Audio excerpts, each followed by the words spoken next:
Thank you, Mr. Harb, and all the panelists for this very important panel. Our new panel now is on Lebanon entrepreneurial technology landscape.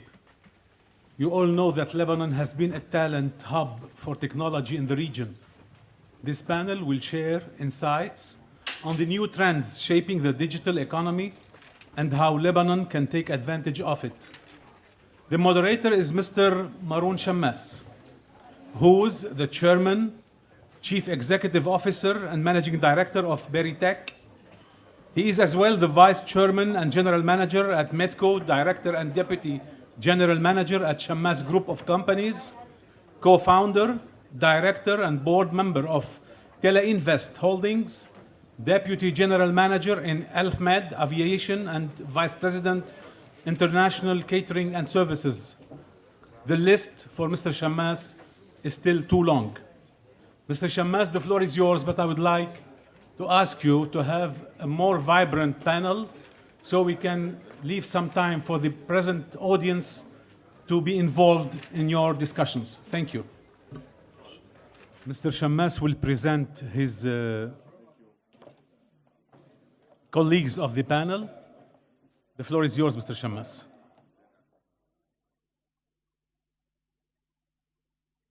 Hey.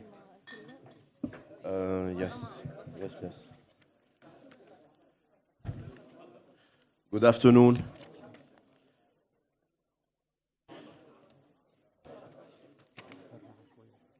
ايه اوكي نحن اهلا وسهلا فيكم. رح نبلش رأسا تما يكون في وقت ضياع. بشكر الجميع، بشكر نائب الرئيس وبشكر ربطه تحت مشان هالفرصة اللي أعطانا إياها. Let me introduce very quickly Monsieur George Tanios Ayoub من أمريكا. George is the founder, owner, and CEO of Machine Vision Products, MVP. He's the author of over 20 papers in the field of machine vision application, geophysics, and ellipsometry. Welcome, George. Please, if you can take the second seat. Thank you. Mr. Rami Boujaudeh, Deputy General Manager of Beritech, angel investor with Cedars, Vice President of Lebanese NGO, Rural Entrepreneurs, and the board member of the UNDP Together Towards Sustainable Development. And he is also the ambassador for the Global Compact Network Lebanon, focusing on SDG 9. Mrs. Hilda Clooney from Australia. She's the CIO of PwC and the Business Transformation Leader. She's a vice chair of the Australian Maronite Professional Council and a member of PwC Global Technology Strategy Council. أهلا وسهلا فيكي. Mrs. Corinne Yeme, Lebanon, investment manager at Insure and Match Capital Holding. She's also the vice president of IM Capital and member of the Grant Evaluation Committee, member of the Lebanese League for Women in Business, and a member of the Rising Tide Europe number 3. And finally, Mr. Rabia Kraim. He's the co-founder and CEO of Reef Kinetics. Thank you very much for joining all of us. And before I start with the panel discussion, I again thank you for giving us the opportunity. I think it's a very important panel because Lebanon today, for those who don't know, we have about 12,000 students that are graduating from our schools. And unfortunately, only 30% can find a job. And this is terrible. So 70% are left without a job. And this is a staggering number. It means that either they go unemployed and the numbers keep on increasing every year, or they need to become entrepreneurs and they need to look for other opportunities. So before I go further and I start with the panelists, I have a small presentation that will give you an idea of the landscape of Lebanon, entrepreneurship and innovation. So if you can put it on the screen, please. Thank you. Now. No, ما في صوت. Next slide, please. I prefer I don't get distracted. And I'll take the mic. I mean, it will be easier that way. Okay. So, next slide. All right. The entrepreneurship ecosystem started maybe 17, 18 years ago with an initiative of the St. Joseph University. The university said, okay, عنا هالمشكلة بلبنان. I'm going to switch between Arabic and English. Is it okay for everyone? Okay. We have a problem. We have students that have graduated from our schools, and we need to find an alternatives for them for employment or immigration. And that was entrepreneurship and innovation. And I'm proud to say that after 17 years, and the spark was the St. Joseph University, after 17 years, the landscape is getting shape, and that is very important. And probably one of the major cornerstones that happened was Circular 331 of Banque du Liban, that I will come back to it in a while. But basically, the message I want to pass to you, for those who are in Lebanon and for those who are not, who are outside, is that there is an ecosystem that has started in Lebanon, and that has been accelerated over the past few years. And that is very important to know. So this slide will tell you and will show you a bit about the whole ecosystem. Sometimes we use ecosystem and sometimes we use landscape. Why the difference? Ecosystem is when the different players, they all work together. And this is the ecosystem. And the landscape is a snapshot, يعني صورة حقيقية of what is happening.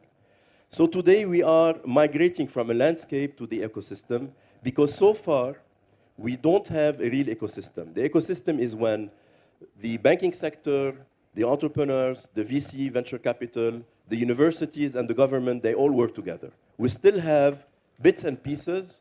We don't have something that is accumulating into one real body. But it's going to come. The learning curve is there and it's going to come. If we look at the incubator and the accelerator, their role is to get the people, get the entrepreneurs, train them, and for them to start really their business. So we have many. I'm not going to go over that. We have the funding, the financial institution, and the commercial bank. Who among the audience is familiar with Circular 331? Okay, not many. Okay, Circular 331 is a decision from the central bank that said, I'm going to allow banks to use part of their reserves to inject into the digital economy and into the knowledge economy. So basically, they said, okay, we're going to inject $400 million over a few years, and this money is going to be used solely for startups and innovation. Now, you probably all know that banks are quite risk averse. They don't like to take risks. So the central bank said, okay, I'm going to add something for the banks so they get into the system. I'm going to guarantee 75% of the investment. And not only that, I'm going to provide the money upfront by giving interest. You're going to subscribe to treasury bonds. I'm going to give you interest, and that interest, you will invest it into startups or in funds, and I'm going to guarantee 75% of that. So basically, they gave a real push for the banks to subscribe to this new circular. And that's why, over the past 4 years now, since 4 years, we have had many companies and many startups coming up. So the enablers, we can see that different government agencies and ministries. Funding, many funds. You can see here Beritech Fund, I Am Capital, which is not 331, Leap Venture, BNY, and so on, and support organization. So I will tell you a bit more about the support organization. Next slide, please. To go back just for the funds, there has been a total of $335 million, and you can see here the list of the funds. And the non-331, You can see here as well, ISME, Insure and Match. Insure and Match, by the way, is money from USAID, okay? And it was given to Beritech, and Beritech had a mandate to provide this to IM Capital. Mrs. Corinne Ieme will tell us a bit more about that. Next slide, please. Okay, we have some success stories, and this is the good part of the story. Although we've not been a long time into the, if you want, into this knowledge industry. However, we have some good success stories. One of them is here among us, and we'll let you know more about it in a while. Next slide, please. Okay, I'll talk now a bit more about Beritech very briefly. I can go on and on for like 1 hour, but I will make it just 5 minutes, very short. Again, as I told you a while ago, Beritech is an initiative of the St. Joseph University. It started 17 years ago, and it has 5 main pillars. So the business support, the community, the funding, the parks, and project labs. When I say parks, we have now 4 buildings, one in Morocco's, one in Beirut, facing the French embassy, one in BDD, Beirut Digital District, and we just laid down, we broke the ground for Amshit with the Fondation Michel Aissa. They gave us a building, and it will be ready in a year and a half, 3,000 square meters. So what we do, we bring the entrepreneurs, we train them, we support them, and then we make sure that their chances of success are increased. Because, you know, products, good products are sold everywhere, whether they're manufacturers, where they are manufactured in China or elsewhere in the world. The concept usually, it's either European, Indian, Israeli, or Lebanese. So what we want to do, we want to create products and services that are made in Lebanon and that can be manufactured anywhere in the world.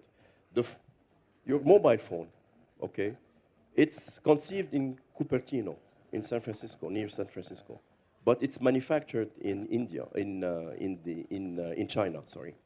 Other applications, they can be conceived somewhere and but programmed in India, okay? What we're trying to do, well, we're trying to put Lebanon on the map of the digital economy. And that's very important because the cost is just the cost of human, of HR.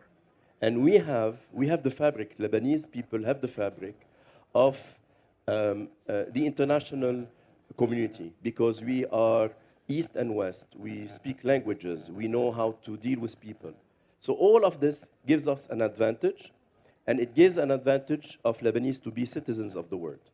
And the internet made it possible to crush the distances and crush the geographical barriers. So, next slide, please.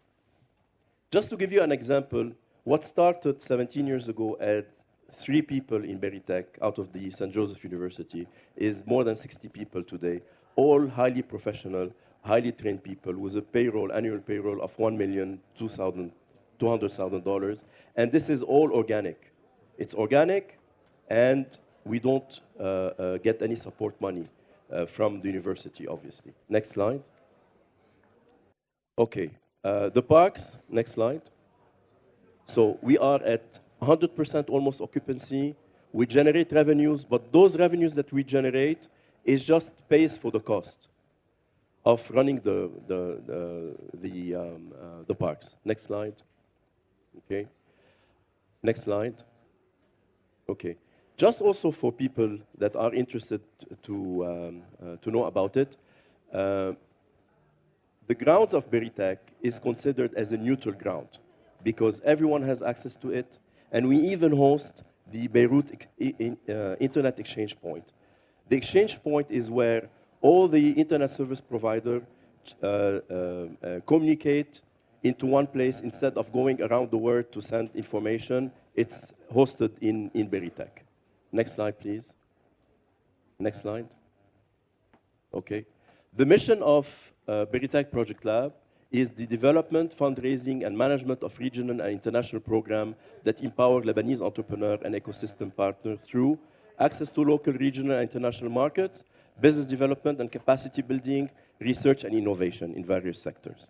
So I'll pause a second here to tell you that there are international donors, the US, European Union, and so on. When they come to Lebanon, they face always the same problem. Who they're going to talk to? What is the rule of governance? What is, don't forget, this is public money. I mean, when the US gives money, it's money that they have to account for. When the European gives money, it's money that they have to account for. Usually, they always had to face problems. If they give money to the government, most of the time, it's lost somewhere, or it's not accounted for properly, or there is no governance to know exactly. There is no reporting, there is no clear understanding of how it was spent and what was the result. So they found within Beritech a platform where we're not just audited, but we are audited according to very strict rules from the US government and the European bodies.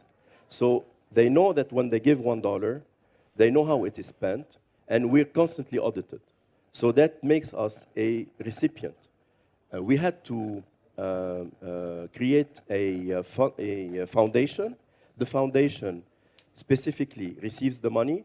So we received so far close to, between the US and the European Union, something close to 50 million, 60 million the past 3 years. And this money is all invested into startups and to generate jobs and to generate, to grow the economy. Next slide, please. Next slide. Next slide. Okay. Next slide. All right. This is some of the business that we conduct, coaching and so on. Just also to give you some numbers, we've supported more than 3,000 entrepreneurs. We've trained and supported more than 3,000 entrepreneurs during the past 12 years. We have invested more than $75 million through Beritech Fund 1, Beritech Fund 2, and IM Capital. And we have given grants over $1 million, so for different entrepreneurs and startups. Next slide. Can you go to the other, there is another file, the list, just the second one, please. Okay, I will conclude with this one now. Okay. So I can give a chance for the panelists to interact with the panelists.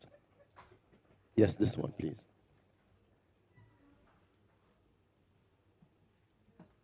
Okay, this is an idea of some of the companies we invested in. Updater, Adba'i, Cinemas, Element N, Ta'arraf, Instabit. Instabit, for instance, is a company that has developed a device that you put on the goggle for the swimmers, okay? And it's sold on Amazon. Slider, loop, speed. Next one, please. And now I'm going to start with the panelists. And I'll start first with Mr. Ayoub. If you can tell us a bit about yourself, what you do, and after this very brief presentation, if you can tell us what do you think about the Lebanese ecosystem.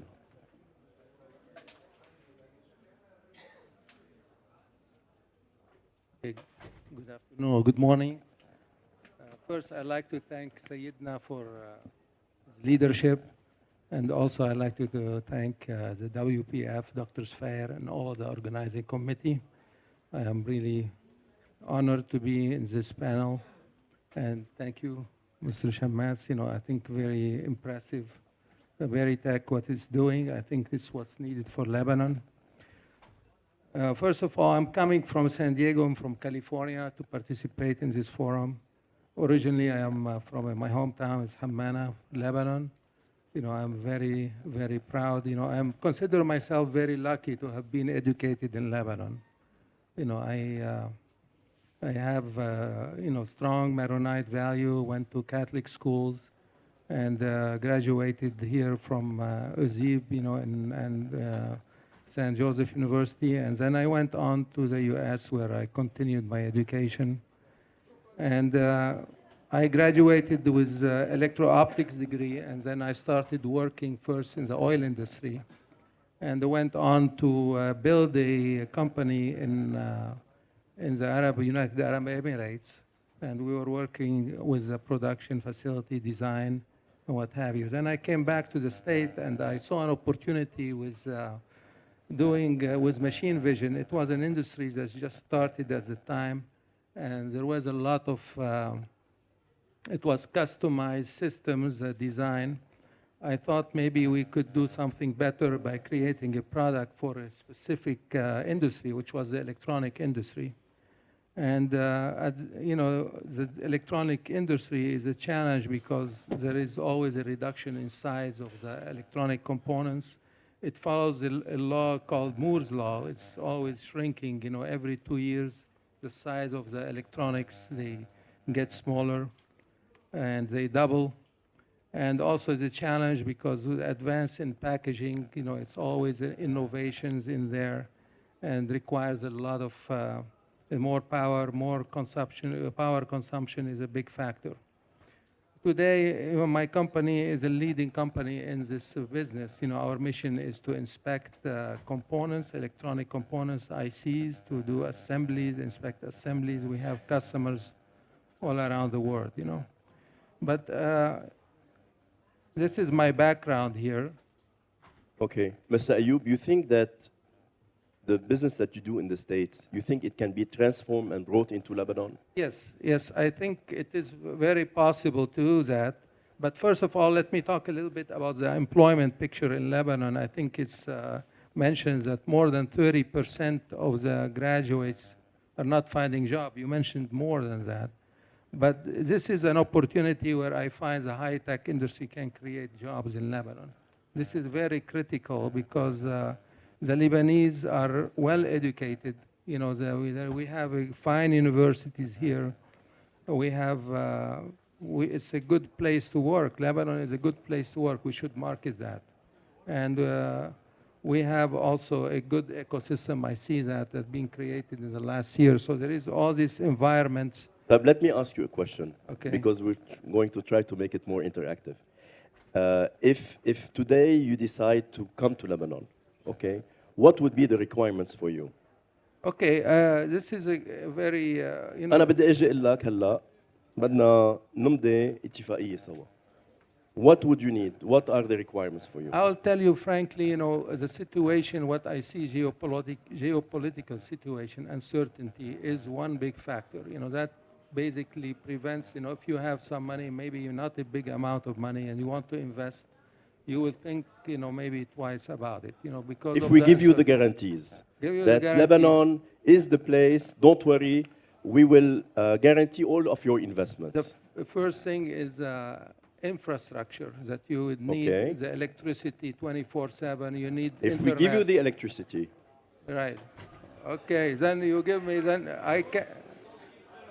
بدنا يجي. Hey, I am willing. That's why I am here for. I Okay. am looking to. I'm pushing you because I'll tell you why.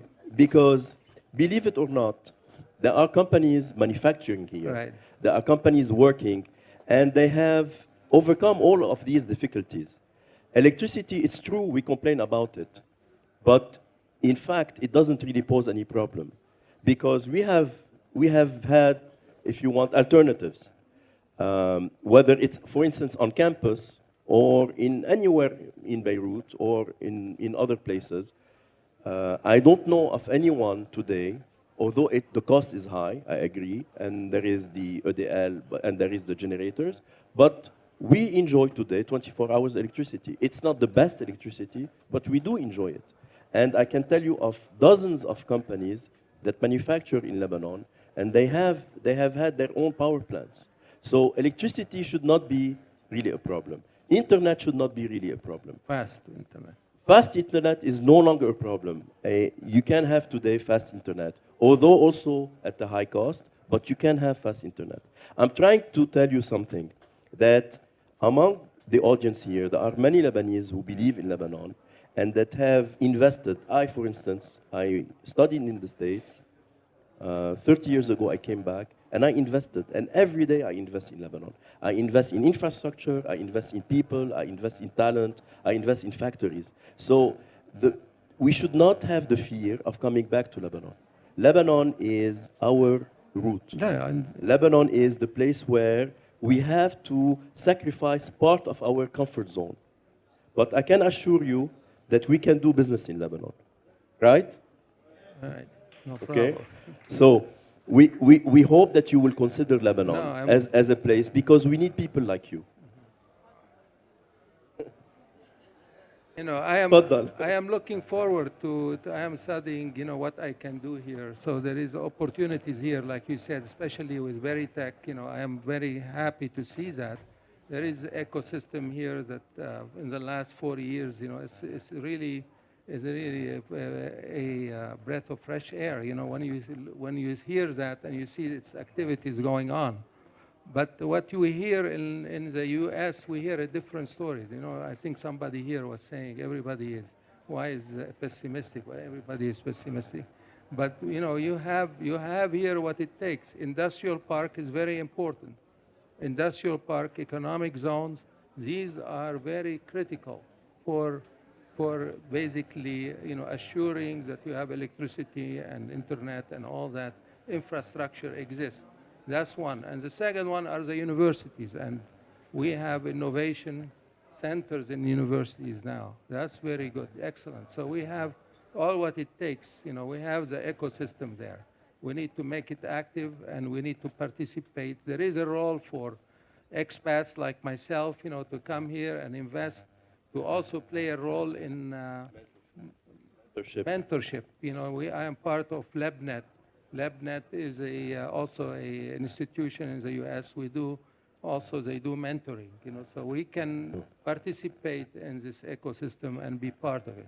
And this is really where the hope of Lebanese is to create jobs. You know, I think if you want to limit the immigration, we need to create more jobs. High tech is the best place to invest for new jobs because most of the Christians are educated. They go to good universities.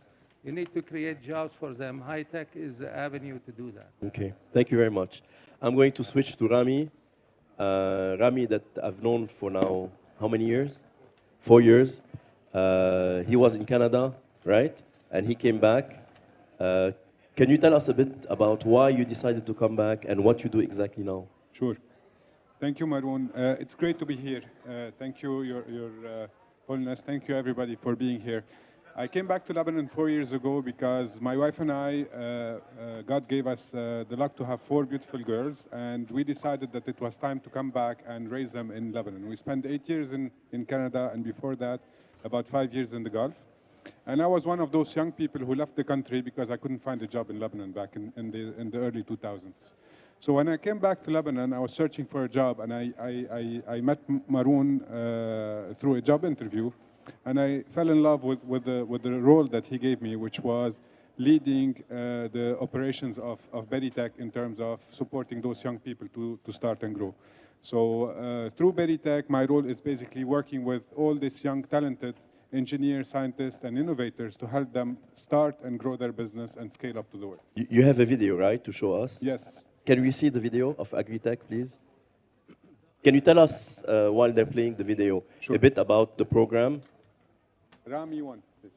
So we're going to see a video about Agritech, a program that you started 2 years ago with the support of the Netherlands. And I'll tell you a bit more about why we started it.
about 2 years and a half, I'm an agriculture engineer by background, and I joined Veritech and I learned more about the innovation ecosystem in Lebanon.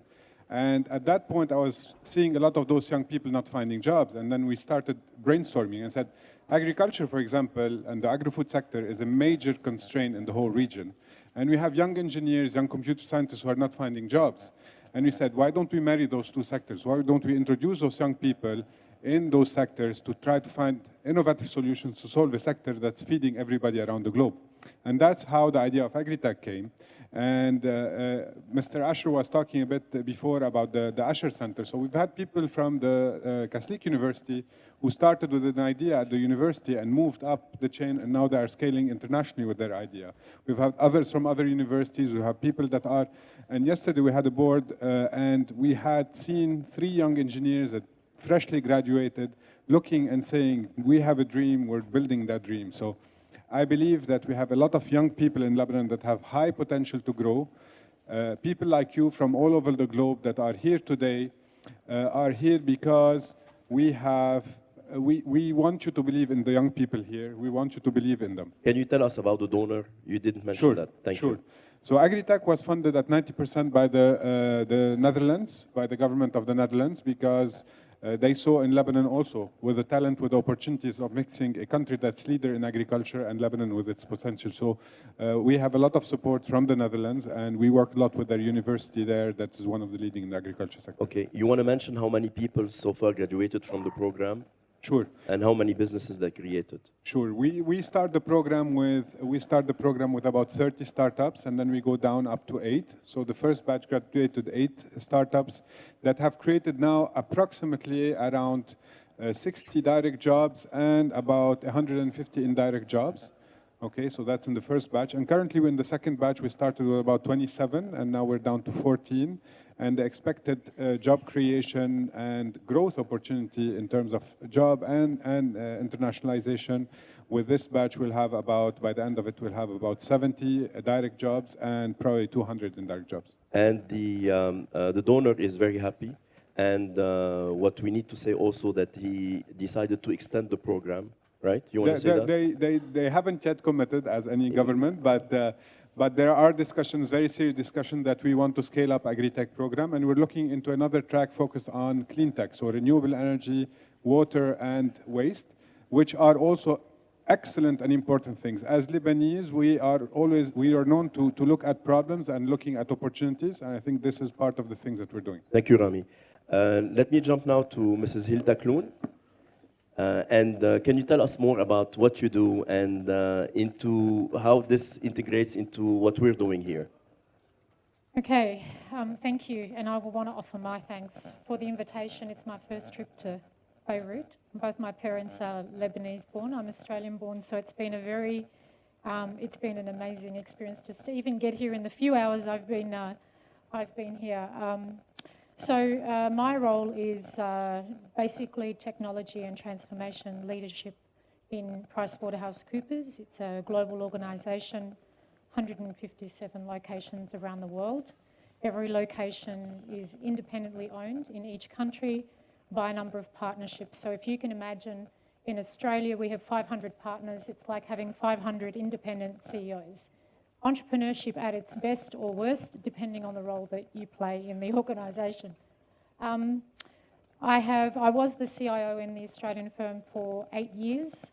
I watched technology play a role where it was a choice, move to a point where it was absolutely critical to the future and growth of the business. And I'm watching the ramifications of that amongst the talent within the organisation and the viability of the business moving forward. We're a very, very well-established business, but in today's world, that can go for you or against you, depending on what the future looks like. Okay, thank you very much. Do you think that I don't know how much you know about the Lebanese state of companies and how much they are involved into the digital transformation? But I guess you also advise the different offices around the world. Have you advised Lebanon office or not yet? No, we have a very, very small representation in Lebanon. I think it might be just double-digit employees in Lebanon. So Okay. we haven't as yet, no. So I hope you're going to come more often here and help us with the digital transformation. That's going to be necessary from now on, I think. Okay, thank you very much. Okay, now, Mrs. Corinne Iyeme, we want to know more about I Am Capital, where the money is coming from, what they ask from you, and what you do exactly. So first, allow me to introduce myself. So I'm Korean. I used to live in Dubai for the past 12 years, and I just came back to Lebanon in 2014. I currently work as an investment manager at Insure and Match Capital. I Am Capital is a venture capital fund, fully funded by USAID. We invest in entrepreneurs. This is exactly what we do. So other than the financial transaction, what we do on the side is we help and we support entrepreneurs in all their journey. So what we have is support programs, which include coaching, mentorship, and managing an angel program. So far, we have invested around $8 million, created 200 jobs, trained more than 600 people, whether we're talking about entrepreneurs or investors, and we have a portfolio company of 20 startups. Our portfolio is spread across all sectors. We've invested in agro-food companies, we've invested in fashion, and obviously in the big telecom company, which one of them is Reef Kinetics, and he'll introduce himself in a few. Can you tell us a bit about some success stories that you have? I know that you've invested in many different sectors. Success at this stage is pretty tough, and it's very hard to define it. Is it really our entrepreneurs, the ones that made it post-revenue? Is it really the companies that got another source of funding, another funding round? So it's very tough to explain it at this stage. But what we're proud of is that our top performance are women-led startups. So this is something that we really encourage. Out of all the portfolio that we have invested, 40% are women. And I'm very proud to say that last year we have launched our first Women Angel Fund, which gathered around 23 women that would invest only in women-led ventures. Okay, can you tell us more about Seeders, the program, and, Sure. and how you support entrepreneurs through Seeders and MBA, the MBA program? Yeah, so I'm going to actually jump on two comments that were done this morning. The first is for Dr. Sfair, where he said, yes, we need the help of the diaspora. And then, Mr. Ayub. Yeah, Mr. Ayub, that actually asked about the programs. Well, I'm going to talk literally about which program we require or we hope that all the diaspora would be part of. So what we have today is, as Maroon mentioned, all the ecosystem, which is the majority of the funding comes either from accelerators and incubators, which is really very early stage. And then we have the VC, the 331 that was clearly defined. But what happens meanwhile? When we have an entrepreneur that has an idea, he was able to fund it for 20, 30K, but he's not yet able, or he's not at the stage where he can raise $500,000 or $1 million from venture capital fund. Who will invest in those entrepreneurs? It's something called business angels. Business angels are people, individual people, that will actually put their money to encourage an idea, and we call them usually, it's passion-driven investment. So it's someone really who believes in an entrepreneur and decides to invest in it. Instead of going and finding one or two angel investors that would sign a ticket of 100 or 200K, what we have done within I Am Capital is we've democratized the angel investment. And what we have today, we give the opportunity to every person to invest only $15,000 in a pot, and the pot will actually act as an angel investor and invest in the underlying startup. Sounds interesting. How many have you invested so far? Well, the program has been running for the past 4 years. We have more than 100 angel investors, and actually, that's not the best part. The best part is that the $15,000 that we request from an investor, they're 50% capital guaranteed by IM. And the risk of the angel is only $7,500 over 5 years. It's $1,000 per year. So if we're talking about 30 to 40 investors, each pooling this money into an account, which is just $15,000, the effect big. Wait a minute. Yeah. I lost you here. You're telling me that people will invest $15,000 and you guarantee half of the money? Yes, we are responsible for fantastic. 50% of the loss. So that's it, it's as easy. That's why actually we created it, to encourage early stage investors. And I really hope that the majority of the people will actually just get in touch with us and try to pool this money. All in all, we're actually investing more than $2 million per year based on an average ticket of $15,000. Wow. I think it's a fair game. Yeah, So that's that's fantastic. where- That deserves an applaud, no? So allow me just to extend on that point. So over and above the investment that we'd like to see in early stage investors and early stage ventures, we have a mentorship program as well, which is powered by MIT, which is the MIT Venture Mentorship Service. I really encourage as well all the diaspora to come and help those entrepreneurs. If you just look at the past 4 years, whether it's 331 money or non-331, what we have is $250 million being invested in a pool of startups. Now, what we want is actually the diaspora with all their experience to bring that experience back to Lebanon and help us mentoring those startups, coach those startups, and moreover, maybe sit on the board or advisory boards and actually maybe help them get their first client outside or create that bridge with the outside world. We really Thank you so much, Cory. Good morning, سيدنا. In 2014, 16 eventually, I got an idea to automate water testing على بدي احكي شوي تكنيك يعني على colorimetric infiltration method. كل شيء تكون ريموت.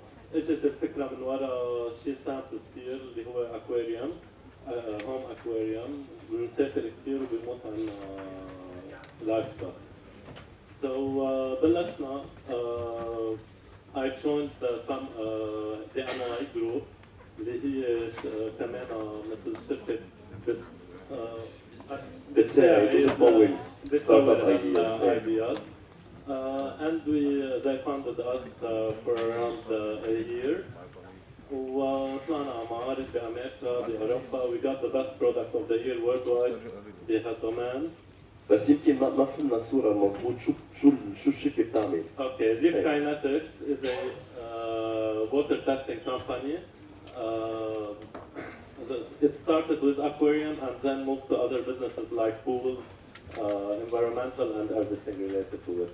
So you test the water in a confined space, Yes, right? yes. And what for? What do you do with that?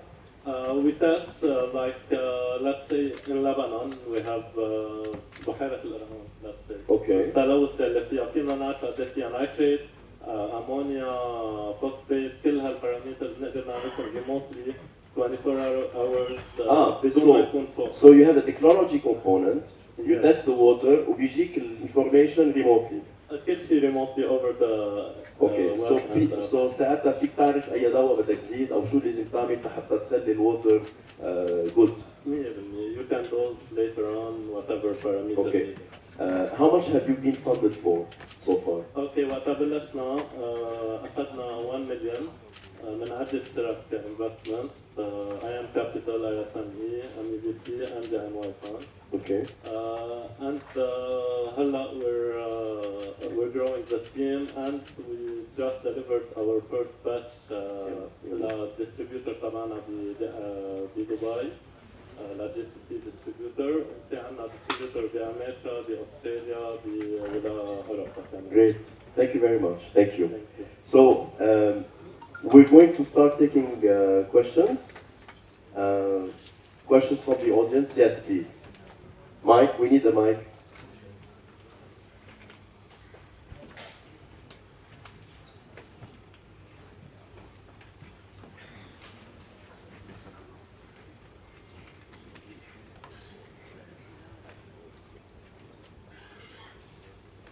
Thank you so much for the panelists. Thank you, Marwan, صاحب الغبطة. Just for the audience, I'm Bishop Paul Marwan Thabit, Maronite Bishop of Canada. Based on what we've heard since the morning. I suggest that we take the panels and our thinking in order to be pragmatic and practical at the end of what we are trying to do. And I'd like to bring a couple of thoughts to the forum. يمكن أفضل أحكي بالعربي لأن بفضلوا إنه يترجموا. عم نسمع بعضنا اليوم مشكور دكتور سليم سفير والمؤسسة الإنماء الشامل للمبادرة. أنا بحب إنه ككنيسة مارونية وبالطبع عم نحكي نحن كلبنانيين يعني بوجودنا وحضورنا نركز على نقطة أساسية لنقدر نكون منتجين بهالفورум على كيف الدول تبنى. لما نطلع على أي دولة نقراها تبنى الدول على شيء نسميه القطاعات، رح سمي البعض منها sectors. مثلا عندنا البنوك، الإعلام، السياحة، التربية، الصناعة، الزراعة، الصحة. نحن عندنا الاغتراب. عم يستعمل كثير كلمة الدياسبورا.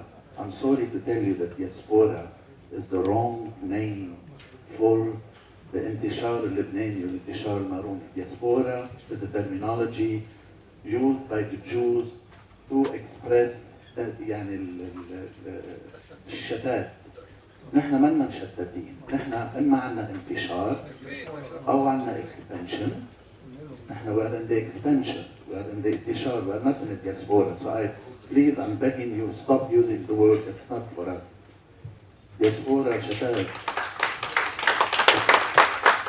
بمؤتمر المطارني بالاغتراب بكندا صاحب الغبطة مشكور اتمنى انه نبلش نستعمل النطاق البطريركي وخارج النطاق البطريركي.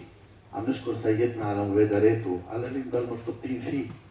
في نطاق بطريركي أنطاكيا وسائر المشرق وخارج النطاق البطريركي مرتبط بالبطريركية. Let's stop diaspora please. So to go back to the talk في عنا البناء عنا الخدمات. شو بدي أقول من هذا الموضوع؟ بتأمل إنه يكون في تجميع لمبادرات بيتاخد initiative من هالفورم ينطلب مثل البريتاك. جامعاتنا عندنا 6 جامعات مارونية، عندنا 30 جامعة لبنانية ينطلب من الطلاب فيهم يحطوا مبادرات حول هالقطاعات هيدي حتى مؤسساتنا ولادنا يقدروا يساهموا فيها. ما بدي اخذ مونوبوليزيشن للفكرة، لكن انا بريد احط كمان فكرة على الفورم بلشتها بكندا كثير براكتيكال. رح بعطي المثل تعذروني شوي يمكن طويل بده اكسبلين. ولادنا بكندا first generation second generation. خي موجود بلبنان، خي بكندا بتلفن له انا عندي بقرتين وبدي وسع البزنس تقدر اعمل حليب تعيش، فيك تودي لي $20,000؟ بقول له ايه بودي له اياهم. بيشتري بقرتين طلعهم على الضيعه على الطريق، يفتح الكاميون تقع بقره بتموت والثانيه بتوصل وغيرتي بوصلها بتصفن. بتلفن له خيو فيك ترد لي المصريات؟ بقول له يلا يا خيي بتعرف راحوا المصريات ما عادش في يرد لك اياهم تنشوف. شوي بعد شهرين بتلفن له فيك تودي لي $5,000 من كندا؟ بقول له بعتذر منك ما فيي. عملت موافقة شغل مع السي ال دي دكتور شيخ فؤاد الخازن مع الاكيب، نسقنا معهم الشغل، نظمنا حالنا لانه السي ال دي عم يعمل انيشيتيفز بالمناطق خاصة بالاطراف. وهلا عملت انستتيوشن بكندا، فاينانشال انستتيوشن بيست بالابرشية مرتبطة ببعض البنوك بكندا. لما بيجي خي بتلفن لخيه على كندا ودي لي مصاري، بقول له روح على السي ال دي سيرج مع اكيد بتطلع بتشوف اذا البرنامج بيتمول، اذا بيتمول بودوا لنا خبر. بينحط $25 $20,000 $15,000 like middle loans, collateral money. The investment is guaranteed, the interests are guaranteed. المال بيجي للزلمه بيقدر يعمل بزنس، السي ال دي بيشرف عليه كل سنه بيدفع له $2,000 $3,000 لبيرتهم للسي ال دي، بيتحرر المبلغ مقابله بكندا. بنكون عم نقوم بمشاريع بالمناطق صغيره بس ثابته وبنثبت ولادنا. These kind of initiatives are very important. We would like our students, our people to give us ideas like these ideas. نبني عليهم مؤسسه الانماء الشامل، نبني على هودي لنطلع بنتائج من هالموضوع. Thank you. Thank you. In the back over there. Please, sure, please.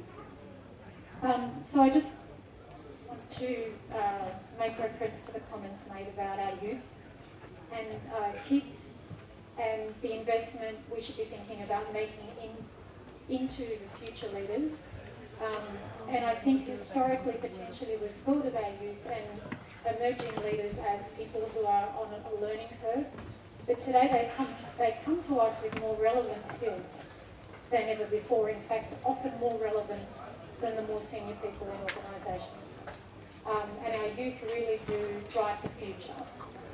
One of the things I wanted to talk very briefly about that came up in mentoring, but also in working in education, looking at how we shape the skills. You talked about the 30% employed. In Australia, we know that only about 20% of our students today are graduating from university with the skills we need to fill 75% of our roles in the next 10 years. So the gap of skills that come to us, this problem of unemployment in Australia will get worse if we don't work with our education institutions to better create awareness for our youth around the subjects they need to take during education. And we've started to really think about that in Australia under the Australian Marine Arts Professionals Council. We have seen enterprises in Australia invest in platforms that help our youth understand what a career in digital and technology looks like. A lot of this is about relevance, but more importantly, it's not about the specialisation of education, it's about the way they think about solving problems in the future. And this isn't a startup conversation or a digital hub conversation. In the future, everything will be technology oriented and everything will be digitally enabled. And working in one of the largest corporates in the world, this is the fundamental problem of survival for an organisation like ours. It's about embracing the future. And I think, one of the wonderful things around solving today's problems is that, we have incredibly talented people. But one of the problems we really need to focus on is how we shape our kids coming through education to be relevant in the future in the way they think, in the way they solve problems. And that isn't just about engineering or coding or robotics. That's about design, creative intelligence, innovation. It's about a mindset that keeps our people relevant in the future. Thank you. Thank you very much. Mr. Elisha Ibrahim, okay, go ahead, please. Good morning. I would like to thank you for the nice picture you've been building all this month of Lebanon and how easy it is to do business. When you discuss with Mr. Ayoub, you try to tell him the fact that we can ensure electricity, IT, facility, whatever. In fact, for a businessman, there are two major items which I regret to say I think they are not available yet in Lebanon. The first one is the easy part of doing business. And the recent experience I have had have taught me that it could take enormous time to get authorization to do something. And in technical terms, this is linked to corruption. Nothing can be done, unfortunately, or they would like to drag forever to get a document or an authorization to be able to do something. This is the first one. The second one is, in fact, the stability. If I embark on something, the day I took the decision, there were certain rules or laws which, when I considered, I felt it's appropriate to embark into that business. Unfortunately, things do change, and they do change very often in an illogical way. The experience I had personally is linked to 3 years ago, I came back. I've immigrated 45 years ago. And about 3 years, I came back and I said I would like to do something for my mother country in Lebanon.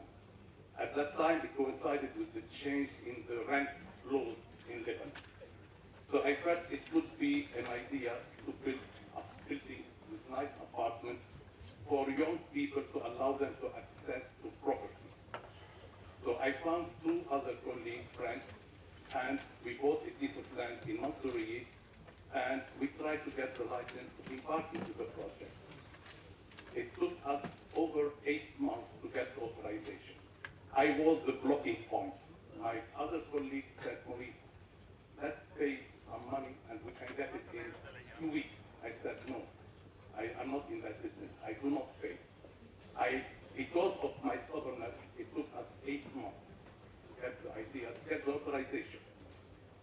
We reached a point when everything was okay. They told us the files are lost. So this is how easy it is sometimes. I said, I put 2 conditions. I want good quality building and I want secure building. I said we will not get rich out of it. We have been selling apartments to young people, and to give you an idea, one of the young couples, they came to us, they had a down payment of $1,000 and we signed the contract. This is all what they paid. Now we are on the edge of finishing.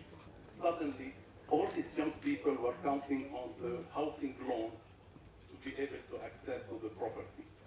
It's up. We are now in fact in the middle. We're going to finish our building before year end. What do? I've put about $3 million money in that business. The young people are waiting to get married. To get married, they need to go into the apartment. What shall I do? They cannot borrow the money to pay me, and I cannot return the money to them. Maybe I will. But what do I do with my investment? This is a simple problem. I'm sure in Lebanon there are more. I'm a very simple investor. I think Mr. Maroon Hello here is getting excited لأنه he says he has answers for you tomorrow in his panel. هو اللي عم بتقوله مظبوط يعني we have يا اخوان نحن we know that Lebanon is not the best place in the world in terms of transparency and governance and anything else. But at the end of the day, it's our country. We have to accept it, we have to work with it, and we have to overcome all the obstacles. Otherwise, we wouldn't be here.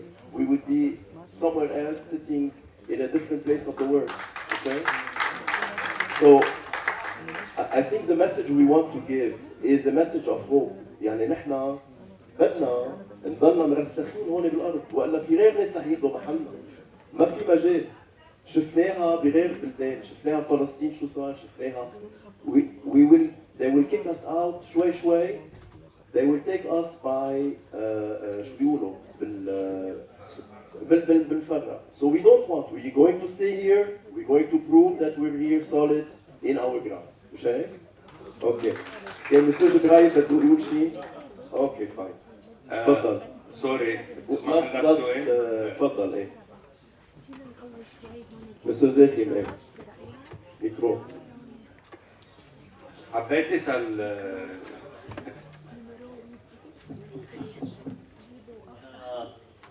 بدي وجه سؤالي لمستر مجودي. انبسطت كثير انه انتم جايين عم تشتغلوا بطريقه انوفيشن نيو تكنولوجي وخصوصا بالابليكلتشر. هذا وهذا شيء مهم جدا لانه عندنا بلبنان اراضينا ما عم تستعمل بطريقه جيده وبطريقه مودرن. يعني اذا تطلع انا مثلا على ساوث افريكا او اسرائيل شوف قديش القطاع الزراعي عندهم تحسن وقديش صار منتج. يعني اليوم كل نحن عندنا اراضي كثير ما عم نستعملها مظبوط، بعدنا عم نتبع الاساليب القديمه اللي كانت موجوده من 50 سنه او 100 سنه، لدرجه انه صار الزيتون مثلا عندنا ما بقى حدا نحن عندنا ارض صالحه للزيتون، ما أنا صالحه للزيتون مطلقا، بس ما عندنا بديل. بعدين عندنا الراي العام عندنا بلبنان يعني هيك او الشباب ما حدا يعتبر انه الزراعه هيدي مهنه منيحه وانه بحب يشتغل بالزراعه، لدرجه انه عندنا مهندسين كثير عم يتخرجوا بالزراعه ما بيشتغلوا بالزراعه. انا عم بحكي هالكلام هذا بشوف يعني اذا واحد عنده بسطت كثير من الحديث، اذا عندنا مثلا ارض 300 400 500 الف متر او 100 الف متر، كيف فيكم انتم تعملوا انفستمنت تحسنوا له اياها وترغبوا لها صاحب هالارض ولا مان باور انهم يشتغلوا بالزراعه. You are doing investment in this. I like to know what you are doing in this.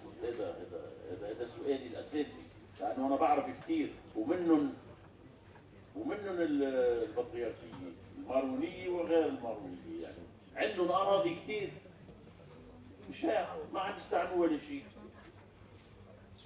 شو هذه يعني؟ هذا لازم نعطيه انتباه. اذا عندكم انتم افكار او عندكم تعملوا انفستمنت بهالشيء هذا، عم بتمنى احكي انا وياك برايفتلي، بس فيك الابوريت. الشغله الثانيه، سؤالي الثاني موجه لمستر كيامي. كمان انا انبسطت انه عم تعملوا انتم انفستمنت بقطاعات مختلفه، وذكرتي يو ار ميكينج انفستمنت ان فاشن. بعرفي نحن عندنا لبنان is leading in fashion اليوم، في عندنا new generation so many fashion designers but they lack capital to go and grow and really become international. كمان بحب انه اعرف منك انه قديش انتم الحقيقه committed لهالشيء. Private. Time from the other band in private, yes. Thank you very much, Mr. Shammas.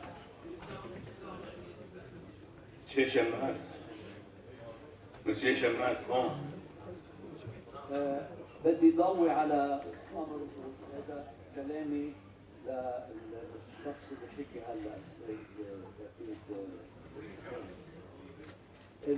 في قانون صدر مجددا يسمح يضمن كل واحد بيضوي على الفساد، وهيدا بحل لنا كل القضيه، لانه وقت بيصير في ضبط وعقاب ما بكون في فساد وبتصير تاخذ رخصتك قد ما لازم وبقى بعتقد الوقت خلص لنا. لو سمحت سمبل كويشن.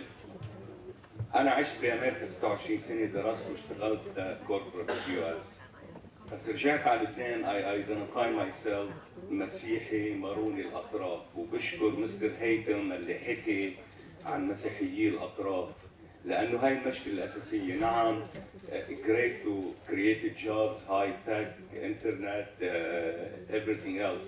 بس نحن عم نحكي عن industrial base that we lack, that we need to create لمسيحيي الاطراف.